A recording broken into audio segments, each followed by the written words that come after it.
अस्सलाम वालेकुम स्टूडेंट्स।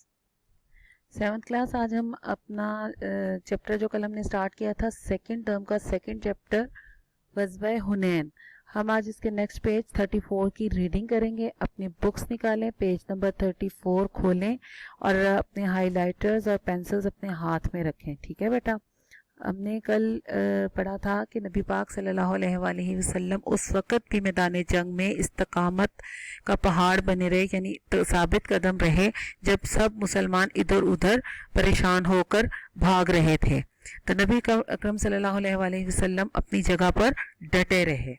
आज हम उससे नेक्स्ट जो है वो रीडिंग स्टार्ट करेंगे। आप सल्लल्लाहु अलैहि वसल्लम ने अपने चचा हज़रत अब्बास रजी अल्लाह ताला अन्हो को हुक्म दिया कि वो सहाबा कराम रजी अल्लाह ताला अन्हुम को बुलाएं। हजरत अब्बास रजी अल्लाह ताला अन्हो की आवाज़ बहुत बुलंद थी। हजरत अब्बास रजी अल्लाह ताला अन्हो ने आवाज़ दी, बैते रिजवान वालों कहाँ हो? ये आवाज़ सुनकर तमाम मुसलमान वापस मुड़े और लड़ाई शुरू हो गई। फिर आप सल्लल्लाहु अलैहि वसल्लम ने मुट्ठी भर मट्टी लेकर दुश्मन की तरफ फेंकी। ये मट्टी इस तरह फैली कि दुश्मन का कोई आदमी ऐसा ना था जिसकी आंख में इससे भर ना गई हो। इस तरह दुश्मन की कुव्वत टूटती चली गई। अब ये देखें, अल्लाह ताला की तरफ से मदद आई फरिश्तों की शक्ल में कि यहाँ पर इतना बड़ा लश्कर है और एक इंसान नबी पाक सल्लल्लाहु अलैहि वसल्लम अपने हाथ से मट्टी पकड़कर, एक मुट्ठी में मट्टी पकड़कर दुश्मनों की तरफ फेंक रहे हैं और वो मट्टी अल्लाह के हुक्म से, अल्लाह की मदद से उस तमाम लश्कर की आंखों में चली गई। और आपको अंदाजा है कि आंख में कोई एक जर्रा भी चला जाए तो उससे क्या होता है, हम लोग इधर उधर देख नहीं सकते, जलन होती है। तो जब इतनी मट्टी उनकी आंखों में गई तो वो लोग भी अपने आप को कमजोर महसूस करने लगे और वो बहुत मतलब उनकी कुव्वत जो है वो खत्म हो गई। इस तरह उनको शिकस्त हुई और मुसलमानों को अल्लाह की मदद से, अल्लाह के हुक्म से जो है वो फतह हासिल हुई। दुश्मन की वाज़े शिकस्त। थोड़ी ही देर में दुश्मन को वाज़े शिकस्त हुई। बनु कैफ के 70 आदमी मारे गए और इनके माल, हथियार, खवातीन और बच्चे मुसलमानों के हाथ बतौर माल गनीमत आए। अल्लाह ताला ने कुरान मजीद में इरशाद फरमाया, अल्लाह ताला ने बहुत से मौकों पर तुमको मदद दी है और जंगे हुनैन के दिन जब तुमको अपनी जमात की कसरत पर गरूर था, यानी मुसलमान उस वक़्त गरूर कर रहे थे कि हम लोग बहुत ज्यादा हैं, हमें कोई हरा नहीं सकता, लेकिन उसके बावजूद एक दफा उनको शिकस्त होने लगी। लेकिन पता कैसे हुई? अल्लाह के हुक्म से, अल्लाह की मदद से। तो वो भी तुम्हारे कुछ काम ना आई और जमीन फराख होने के बावजूद तुम पर तंग हो गई।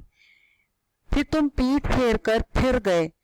फिर अल्लाह ने अपने पैगंबर और मोमिनों पर अपनी तरफ से तस्कीन नाजिल फरमाई और तुम्हारी मदद को फरिश्तों के लश्कर जो तुम्हें नजर नहीं आते थे आसमान से उतारे और काफिरों को अजाब दिया। और कुफर करने वालों की यही सजा है। काफिरों को अल्लाह ताला हमेशा ऐसे ही अजाब देता है।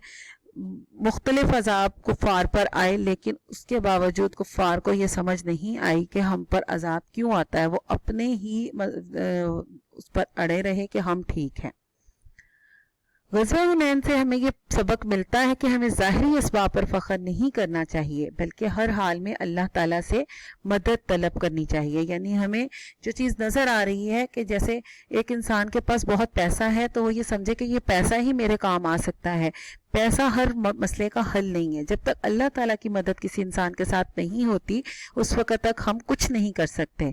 इसी तरह मुसलमान बहुत ज़्यादा थे, कुफार के मुकाबले में उनका लश्कर बड़ा था, लेकिन उसके बावजूद जो है वो अल्लाह ताला के हुक्म और अल्लाह ताला की मदद के बगैर जंग नहीं जीत सके। शुजाअत और बहादुरी के साथ मैदान में उतरना चाहिए। हर हालत में सिर्फ अल्लाह ताला की ज़ात पर भरोसा और तवक्कल करना चाहिए। ये आज का हमारा चैप्टर कंप्लीट हुआ। अब हम इसके जो है ऑब्जेक्टिव मार्क करेंगे और आपकी जो डायरी है आज की वो है learn book reading plus objective of page 34 ग़ज़वा हुनैन।